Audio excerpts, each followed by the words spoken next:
آج کا انجیلی بیان مقدس متی رسول کی مارفت لکھا گیا اس کا 22واں باب اور اس کی 15ویں آیت سے 22ویں آیت تک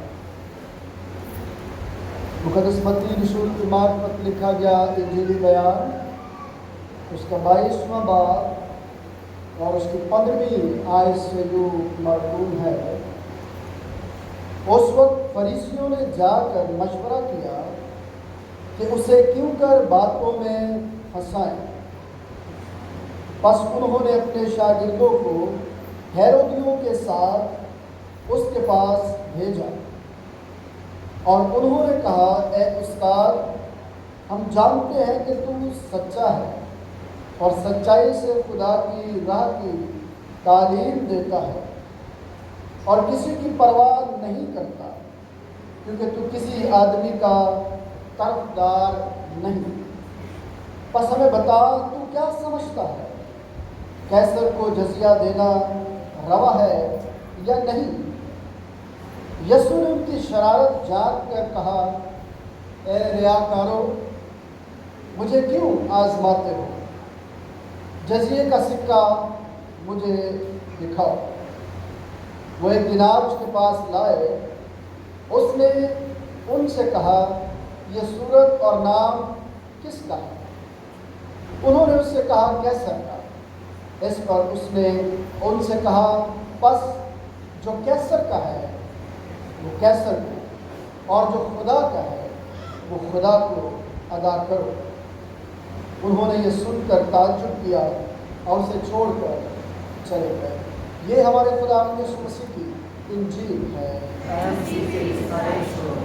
تشریف رکھیے، آئیے اپنے سر کو جھکائیں اور دعا کریں۔ میرے خداوند، میں تیرا شکر ادا کرتا ہوں کہ آج پھر تو نے خداوند مجھ جیسے نکمے اور بے وجود کو اپنی منادی کے لیے لا کھڑا کیا ہے۔ خداوند، اس میں میری کوئی خوبی، میری کوئی لیاقت نہیں ہے، یہ تیرا کرم اور تیرے کرم کے وسیلے سے خداوند ہم تیرے کلام کی قربت پاتے ہیں۔ اس وقت بھی خداوند مجھے پیچھے کر خدا دے، اپنے باپ کی ہدایت اور رہنمائی کو جاری کر اور مجھے اس کا ذریعہ بنا۔ مجھے برکت دے تاکہ میں تیرے لوگوں کے لیے برکت کا وسیلہ بنا۔ سننے والے ہر کان کو مسح کر تاکہ تیرے کلام کو سن کر ایک پھلدار زندگی پانے کا فضل بنائے۔ یسوع مسیح کے نام سے آمین۔ پچھلے کئی ایام سے کہہ لیں یا کچھ اتواروں سے کہہ لیں کہ متی کی انجیل کی باتوں پر اپنا دھیان لگا رہے ہیں تاکہ خدا یسوع مسیح جس کے بعد کوئی لیڈر نہیں بن سکتا، نہ ایسا لیڈر کوئی ہو سکتا، اتنی کم عمر میں لیڈرشپ کی وہ مثال قائم کی کہ جو رہتی دنیا تک ہمیشہ قائم ہی رہے۔ دنیا میں بڑے بڑے لوگ جو ہیں وہ خدا یسوع مسیح کی باتوں کو، تعلیم کو اپنے لیڈرشپ سیمینارز میں جو ہے وہ اگرچہ بتاتے ہیں، لیکن نام نہ بھی لیں تو بھی ایک کلام پڑھنے والے کو یہ یقین ہوتا ہے کہ یہ جو باتیں کہی جا رہی ہیں یہ میرے منجی کے وسیلے سے ان تک پہنچی ہیں۔ اور آج بھی کچھ باتیں جو ہیں وہ میں آپ تک پہنچانا چاہتا ہوں کہ ہم نے جو پچھلے سرمن سنے ہیں انہی کے تسلسل کو ہم آگے بڑھاتے ہوئے کہ کس طرح خداوند یسوع مسیح اپنی قائدانہ صلاحیتوں کو دوسروں تک پہنچاتا ہے تعلیم دیتے ہوئے، اور دوسرے جو ہیں ان میں سے کچھ ایسے لوگ ہیں جو اس کی قیادت کو تسلیم نہیں کرتے، اور جب اس کی قیادت کو تسلیم نہیں کرتے تو اس کو گرانے کی کوششوں میں لگے رہتے ہیں۔ کلام مقدس میں جب ہم کلام کو پڑھتے ہوئے ان کرداروں پر اپنا دھیان لگاتے ہیں تو پھر ہمیں جو ہے وہ خداوند پر ایمان رکھنے کا اور زیادہ موقع ملتا ہے کہ یہ وہ کردار تھے جو ہر وقت خداوند یسوع مسیح کے کردار کو مجروح کرنا چاہتے تھے، لیکن خداوند یسوع مسیح نے ان کے ساتھ وہ سلوک روا رکھا کہ جس کی وہ توقع نہیں کر رہے تھے۔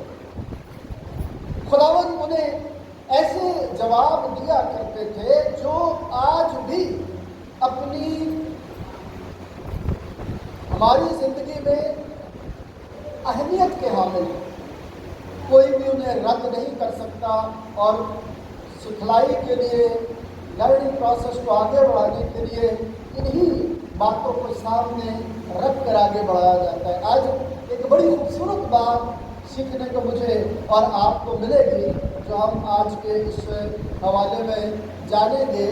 آج کی اگر سندی آیت اگر آپ اپنا رکھنا چاہیں تو بڑی مشہور آیت ہے، جو کیسر کا ہے وہ کیسر کو، اور جو خدا کا ہے وہ خدا کو ادا کرو۔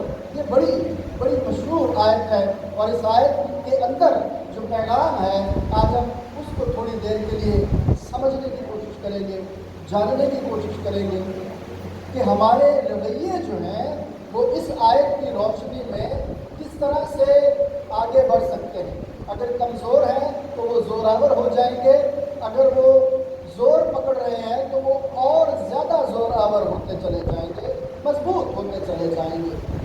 کلام مقدس میں جب ہم اس بات پر اپنا دھیان لگاتے ہیں جو 22 بات 15ویں آیت میں ہے کہ اس وقت کیا ہو رہا ہے، منظر نامہ پہلے آپ دیکھ لیں کہ منظر نامہ کیا ہے، کہ پیچھے بھی جو اس سے پیچھے والے آیات ہیں، ابواب ہیں، ان میں بھی فقیہی اور فریسی جو ہے وہ خداوند یسوع مسیح کو گھیرنے کے چکر میں رہتے ہیں، اس کو جو ہے وہ مختلف سوالوں کے وسیلے سے پھنسانے کے چکر میں رہتے ہیں، اور یہاں پر بھی فریسی ایک اور گروہ کے ساتھ مل کر جو ہے وہ خداوند یسوع مسیح کو پھنسانے کی کوشش کر رہے ہیں۔